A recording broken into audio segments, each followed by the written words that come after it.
Hi, everyone. I'm Paul, otherwise known as Pastor Paul on the Evangelical podcast. And, once a month, my wife and I get together and we talk religion and politics, the two things you're never supposed to talk about at parties. I'm a former senior pastor of a church, and my wife is a former elected official as the two-term mayor of our city of Fresno, a city of about 500,000 people. And we love to look at current events, political and otherwise human, from a religious and political perspective, because we believe the politics of the church is destroying the message of the church. And we think mixing politics of right-wing ideology and the theology of the evangelical Christian church are destroying our country. And so we think as Christians, we have to put our voice in this space and say, God is not a Republican and doesn't require you to be one. And so we're going to talk today about that, how that ties in to emotional and spiritual well-being. That is the motto of my work in the Pastor Paul community, is to pursue emotional and spiritual well-being. So my wife and I talk a little bit about what does emotional and spiritual well-being look like, and how is the church not done well in those areas in the past, and then how does that impact our politics and what we see happening in massively hypocritical politics happening around us today, and what a threat that is to the country, and how we can turn those things around if we start to think about people instead of politics and human beings instead of getting to heaven. Emotional and spiritual well-being.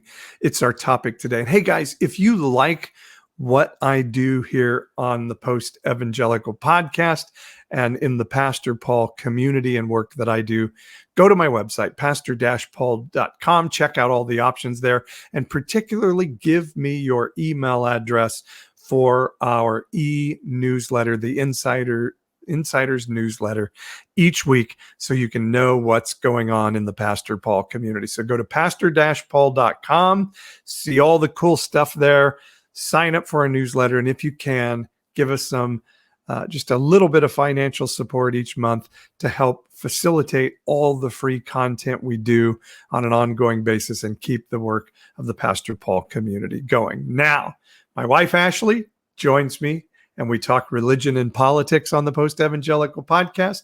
And we join our discussion in progress as we talk about the Deconstruction U group that we have going on right now in the Pastor Paul community. Hope you enjoy this discussion as much as we enjoy bringing it to you on the Post Evangelical podcast, pastor-paul.com.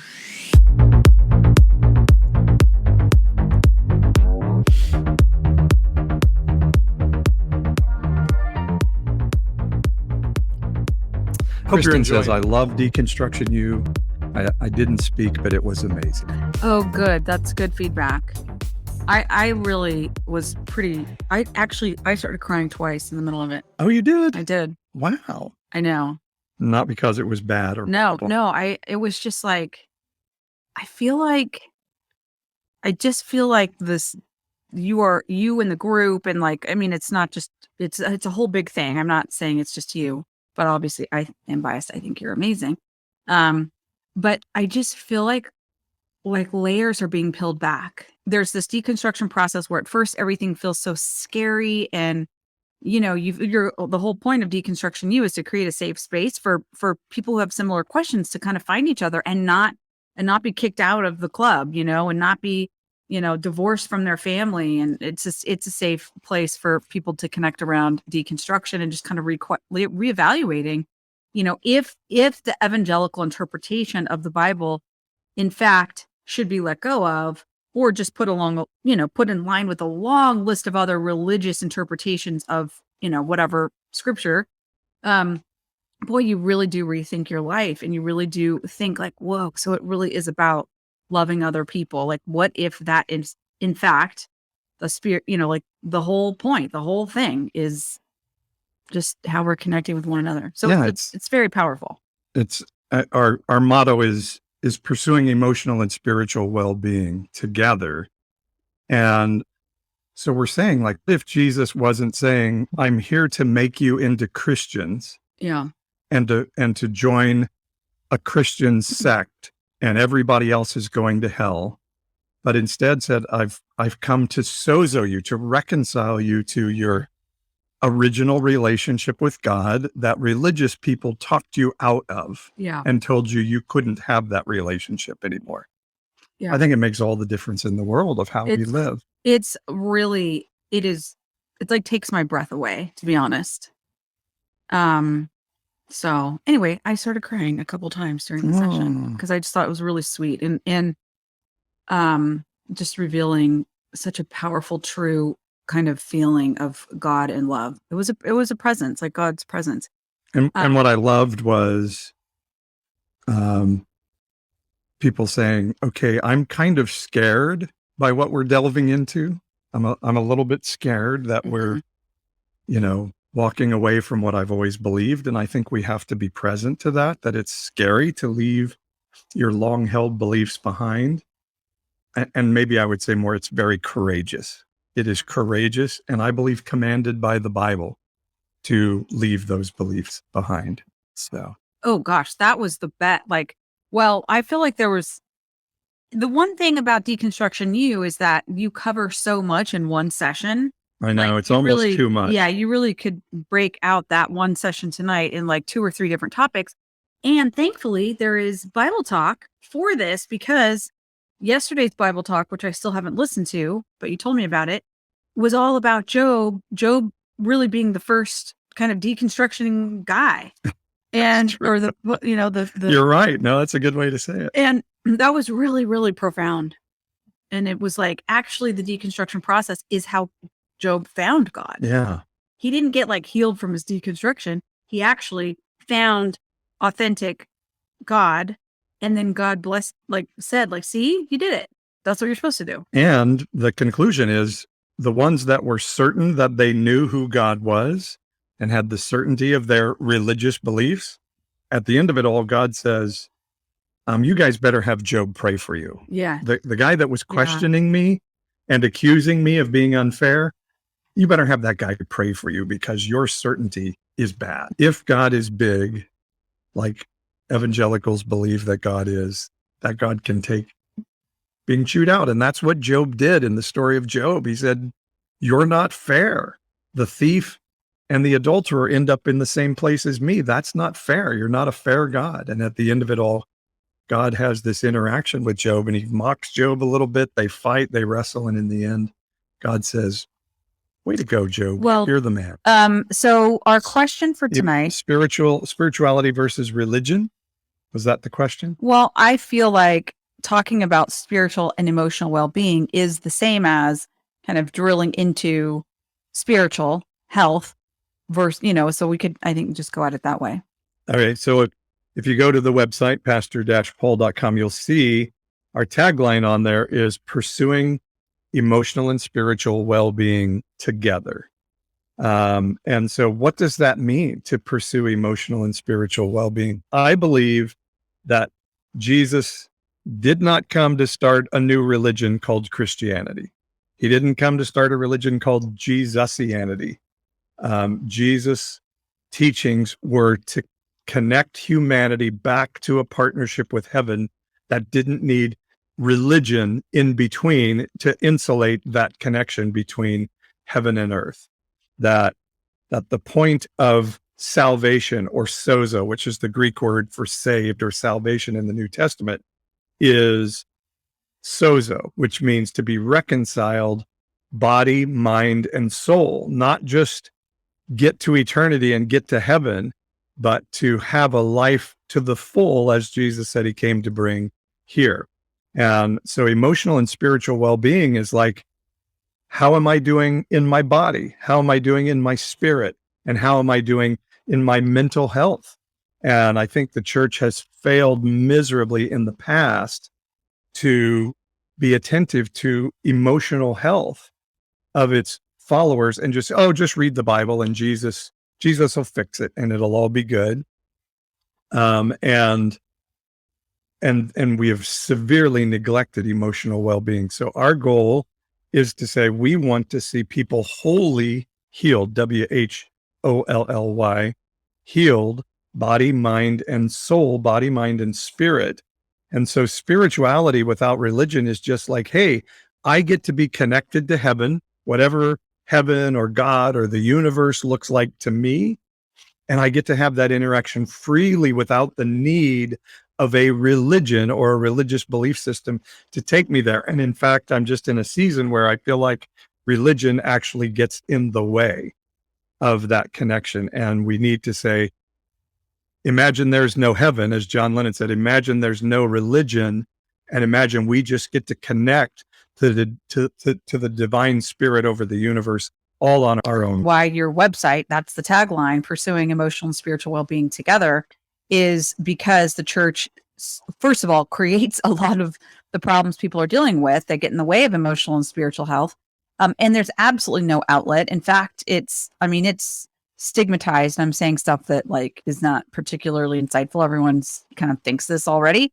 But I think what you're trying to do is like actually create a path where we're not just talking about concepts of like, oh, we should pursue mental health, we should pursue emotional and spiritual well-being.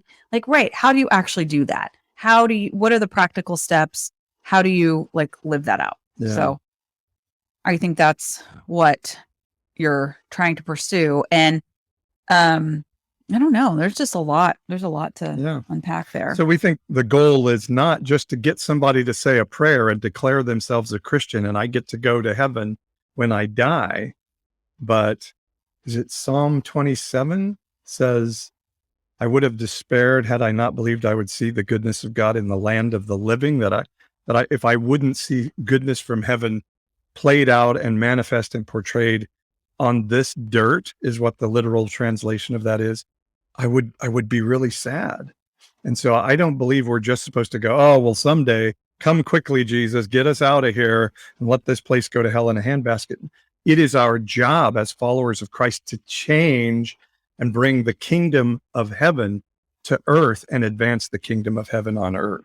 So that doesn't mean like growing big churches and having a lot of converts. It means bringing justice to the poor, the foreigner, the widow, the historically marginalized, that those things have to matter to us if we're a true follower of Christ. I think too, like, we've talked a lot lately about spiritual bypasses, that I think Chris is really kind of underscoring there. And that can look like, like just, faith it, memorize scripture, just kind of, it's essentially like avoiding the pain, avoiding the real issue that maybe, is causing your emotions to rise up and say like, something's going on here. And that's not to say that there aren't good tools, that there aren't good, behaviors that that are really useful in the Christian discipline, that can help you work through, but like actually dealing with the pain, feeling it, working it through, that's all the kind of stuff that, I know you've been really kind of leading our family into, and that's been extremely powerful. The Bible was written when we didn't understand these things. So of course they wouldn't have necessarily a reference to it, or they would put it in the realm of the demonic. But we know more now than they knew when the Bible was written. We know the world is round. They didn't know that. And since they didn't know about ADHD and the other mental health issues out there, then they wouldn't have written about them in the Bible, or they would have put them in the realm of the demonic. And we have done incredible damage to people in the church. I shudder to think of what we've done. So, yeah. I think if you're struggling with a mental health issue, which, by the way, who doesn't? I mean, like, this is whether it's a lifelong condition that is something that you've got to constantly be working with or medicate or have various forms of treatment, or there's something kind of short term in your life. Like, hello, this is all 100% of us.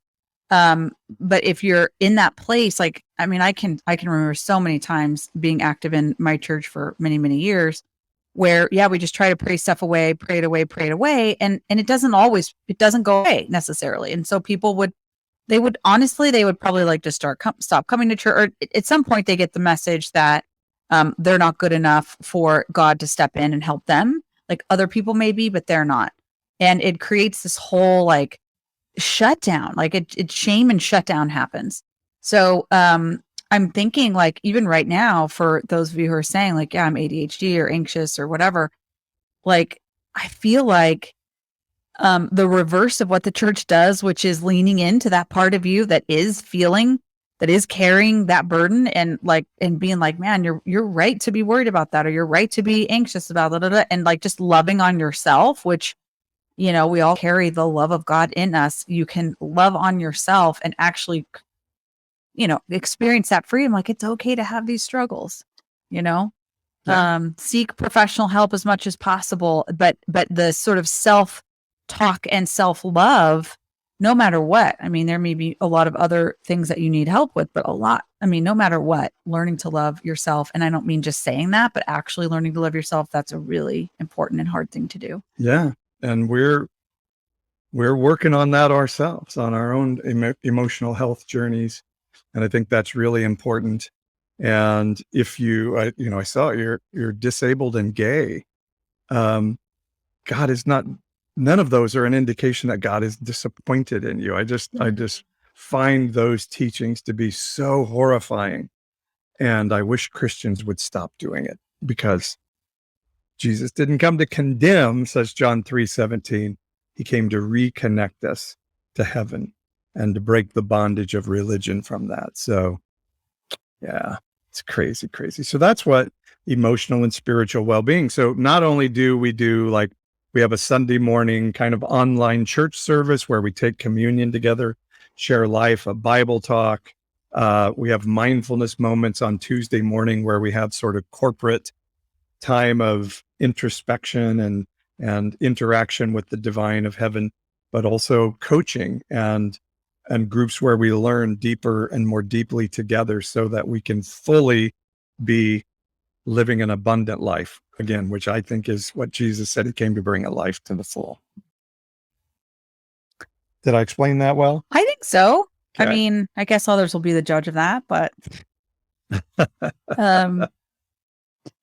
what else did you want to? Lena says, yes, they said I just needed to ask God to heal the mental health issues and just pray. Yeah.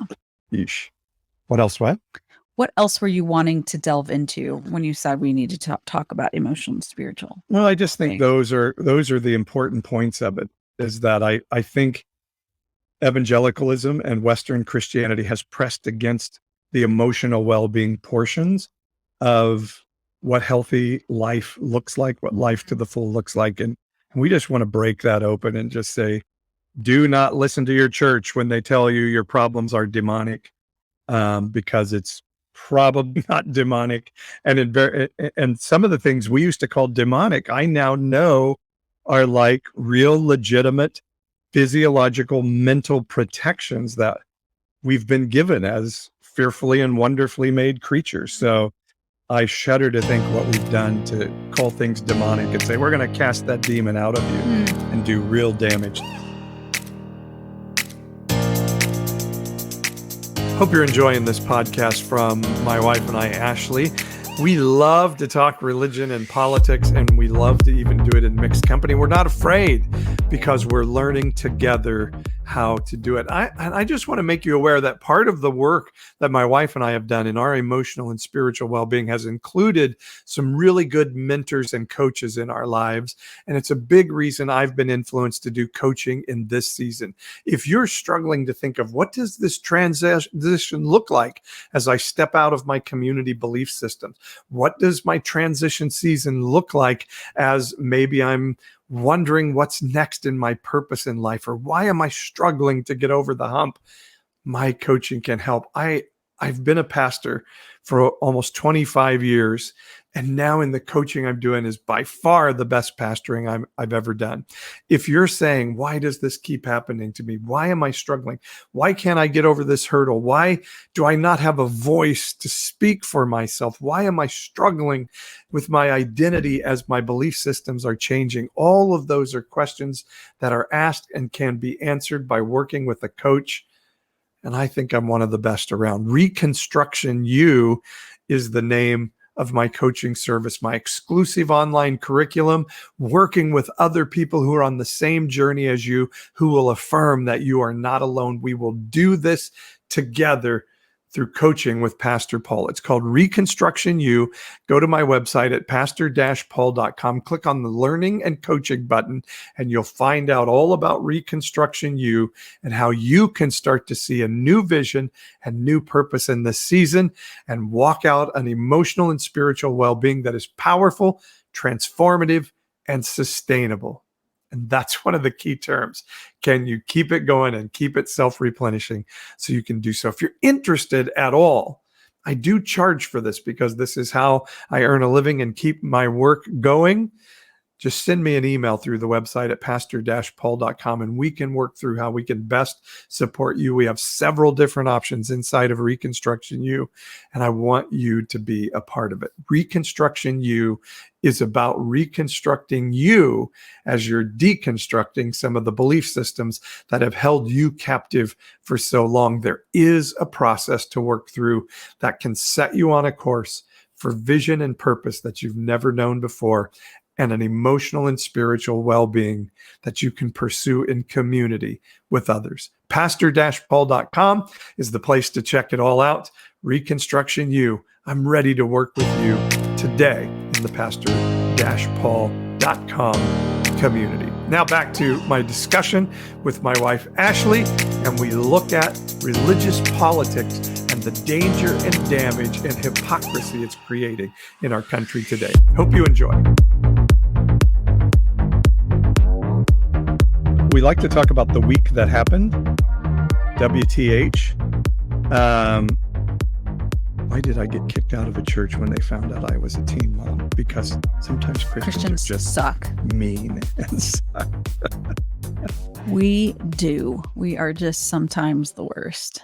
So in the week that happened, one of the TikToks I did this week was of Stephanie Grisham. We're interested in this because we were talking about this and Ashley said she has a debate. This is a family debate. So this is what we like when we start arguing about these things. We just go, let's just talk to TikTok about it. Yeah. We have a different, I have a different point of view. So Stephanie Grisham is the former, what was her position with the Trump administration? She was in the communication world of this, I never saw her on camera. She was the director of public relations. Well, maybe we could look it up.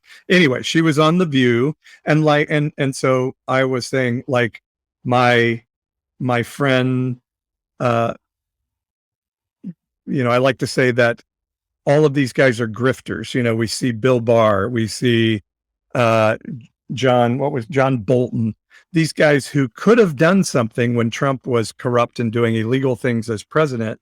Instead, they're now writing books trying to purge their history so that history will look on them kindly. And so she was on The View saying, what Trump did with Putin while he was president was he cowered against a man that he was terrified of.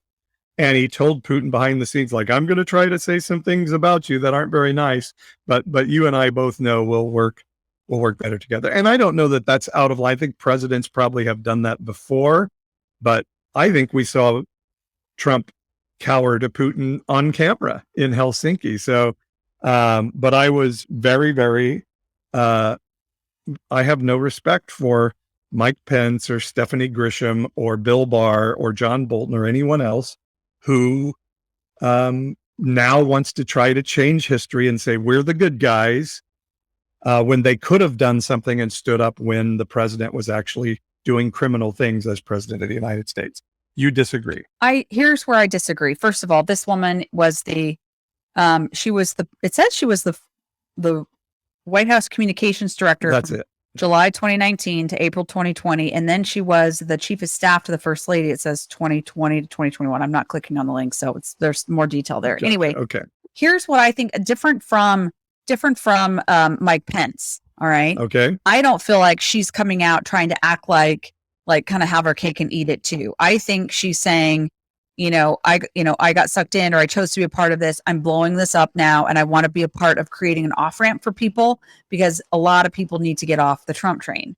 And so I hear your point about, you should have blown the whistle right in the moment. You should have, what is it in soccer? Like a yellow card or a red card? Yes. You have to do that. The red card, like you should have done that. I don't disagree, but also kind of what you're saying is like, there's no chance because these are famous people who are now making money off of their confessions. And I appreciate Correct. the cynicism that comes from that. I do. But also there are millions and millions and millions and millions of people who are everyday regular people who voted for Trump, who it really would be in everyone's best interest if there was a path forward for them to not be stuck in a lot of that old thinking. So if we're constantly just like blowing everybody up when they come out of that, I don't know. I just feel like that I feel hopeless when you put it that way, because I think people do need to be able to come forward and say, this is where I was at. This is why, and I'm choosing something different now. And there needs to be like receiving those people, not being like, where were you in 2020? That's how I see it.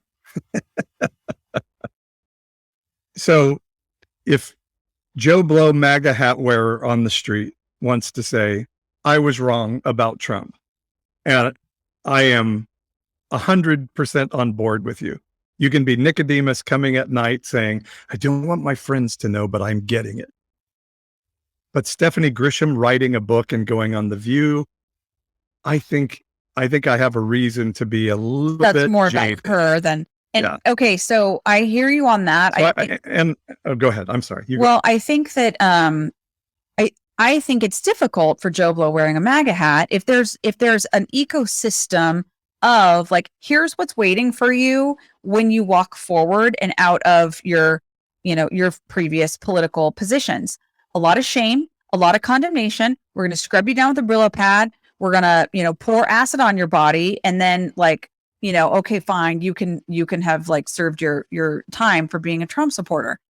It's if we're talking about people that way, like the sort of the whole lot of them, it puts more barriers up. It makes people think like, oh, see, there are all those, condemning liberal elites over there on the left who think they're better than us. And that it actually reinforces them staying entrenched. Now, having said that, I think you have a good point about, is it the case that any average Joe in front of Target wearing a MAGA hat will change his or her point of view because of Stephanie Grisham? How did that just happen? How did that just happen? How did you get a hat? I don't know. It says scent cap. Whatever. I thought for a second somebody sent me a MAGA hat. Oh, well, thank you for the gift. Anyway, but that was that. I'm sorry, that took me back. But like, I think your point is right in that the average resident or the average person isn't going to change their mind because of Stephanie Grisham. And so therefore it's like her way of like having 5 minutes of fame and like getting some money. But I don't know given everything I just said about people do need to have an off ramp, I'm still not sure the right thing to do is to like blow up the bridge that somebody who's famous is trying to get out on. And maybe, Bill Barr, I cannot forget. Listen, because he's not saying what this woman is saying, and neither is Mike Pence. He's not saying like, oh my God, he is, Trump is an absolute terror nightmare. Run, don't walk away from him. He's like, look at me. So I have no room for that. I honestly have no room for Mike Pence. And also, for the same reason. Also, Stephanie Grisham would not say that she won't vote for Trump in 2024. So yes, he's horrible. He's terrible. But I might vote for him again. That doesn't make any sense. But Mike Pence and Bill Barr, when we talk about them, like Bill Barr was the head lawyer of the United States of America. He is. I agree. He was the protector of law in the United States, and he totally subjugated himself 100%. And it's a different function to be like a communications team that's like, kind of your job is the spin factor, versus you are upholding the black and white of the law, and you hold the integrity of one part of the governmental system is like, on your shoulder. So I agree with you on that. And when the second impeachment was happening, after the first impeachment, after the Mueller report came out, Barr gave a summary of it that totally perverted what the Mueller report said. Totally true. Roadside bomb. He squashed it. I mean, I think Bill Barr is like one of the real criminals in the history of the United States. And for him to come out writing a book about how bad Donald Trump was, Bill Barr, you need to write a book about how bad you were. And he's a Catholic. He's a Christian. He's a follower. He's another one of these Christians that thinks I can do bad things in government to a good end. And it just makes me super angry. And so Mike Pence and Bill Barr, not to stand up and do something when they were sitting there watching criminal things happen in front of their face and trying to clean up history, particularly Pence, because he wants to be president of the United States. And who would vote for that guy for president is all I have to ask. It just makes me really, really so angry. I think we are in alignment on that point of sort of like the famous people, and I still draw a distinction between a Pence or a Barr and this lady Grisham. Okay. But I want to put that aside for a minute, and I want to talk about like how do you think about the average voter who is like, actually, it might not be a full conversion, it might just be like, yeah, I'm walking away from, like, how do we create that bridge? Should that bridge even be there? Because I mean, you could argue maybe not, but I mean, I know what I would argue, that you have to have a bridge. There has to be a way for people to come back into a democratic society and feel heard. Things that are important to them have to feel heard. They have to be a part of integrating and creating new solutions with people who don't think like they do. So how does that happen? Well, you said why don't you give your answer, since you said you had an answer? No, I'm just saying, I believe it's important that it happens. I don't really know how to. Oh, well, this in the space that I'm in, this is what everybody's talking about. How do we get conservatives and liberals and Trump voters and Biden voters to sit down at the table? And part of my answer is, like, Trump voters have to be willing to hear something they don't want to hear. Yeah. They have to be willing to hear hard things and not scream and run from the table. Right. So, because there are a ton of people trying to make these conversations happen, and a lot of them reach out to me, and the thing they say that's always the same, this I hear from every one of them: we can't get conservatives to sit at the table. They don't want to have discussions. Exactly. And that is exactly what I was going to say. You have to have both sides of the conflict. Right. Both sides have to affirm the humanity and the value of the other side. That has to be a foundational, like, and this is where I go back to those of us who've been walking around saying we're Christians and we believe in Jesus and we believe in the Bible. If we of all people, like, we are to build the foundation. We are to build the space where we can say, hey, we have value for people even who don't agree with them. Like, that's how we lead. We're not the ones who are supposed to be blowing that stuff up, which is what we do now. If that is missing from society, like, you see what we get. Yeah. Right? So, like, the evangelical church derailing the value for all people is a major threat to a democratic society. Major threat. Okay. Now, evangelical Christians, far right, the religious right will say that, the threat to a democratic society is abortion and gay marriage. That's not true. Correct. The threat to a democratic society and freedom is when a major voting bloc is like, we're going to blow up all these other people because they're not pro-life, or they're gay marriage, right? Like, anyway, so you're right to say, like, and can I add to that? And when moral people or Christian people say evil deeds are okay to get us to be the means to get us to the end of banning abortion. Because and it's always followed because Democrats do it. Democrats do all that. Whatever. You know what? First of all, probably not nearly as much as you think. A, B, it doesn't mean that you can do whatever you want. Right.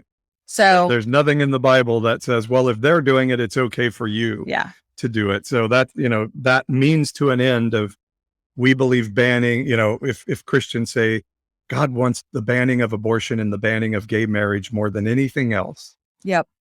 And so any means to get there is okay. Then you're not reading the Bible. You do not understand the teachings of Jesus. This is what, for the 11 people who are on this TikTok with us right now. And 6 on YouTube. 6 on YouTube. And the 25 others who will watch this on Paul's website. This is what I want you to hear. Is what I want to say. If you are a person who loves God, you're like, but I kind of think I am supposed to be a center-right person. I don't really, I mean, I'm nervous about what's been going on with Trump, but I kind of still do think that, we're supposed to be voting Republican. Here's what I want you to do. I want you to think about sacrificial love. I want you to think about the love of Jesus. When you think about people being poured out, a person being poured out, giving his life for people who actually killed him. Okay. We are called to sacrificial love for the people in our communities.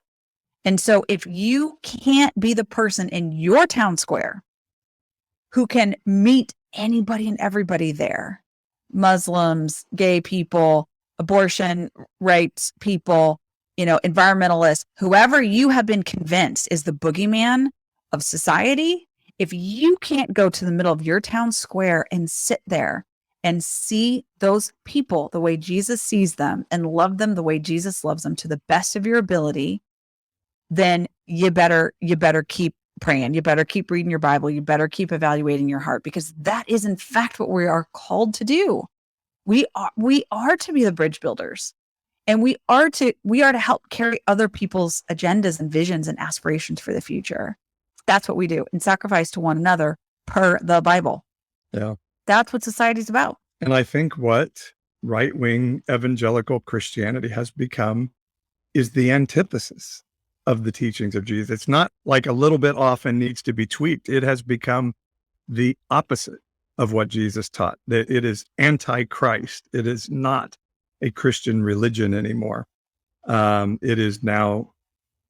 But we were just doing our deconstruction U group, and I was quoting this really cool thing about, it was from a Catholic document I read, that the Bible is and always has been a subversive document against power and wealth.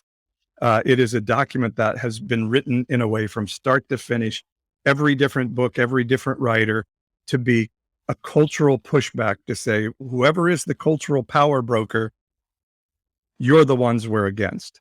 And that it is a bottom up, let's lift all into justice and welfare. And that's where the earth will find its welfare. That's where humanity will find its welfare.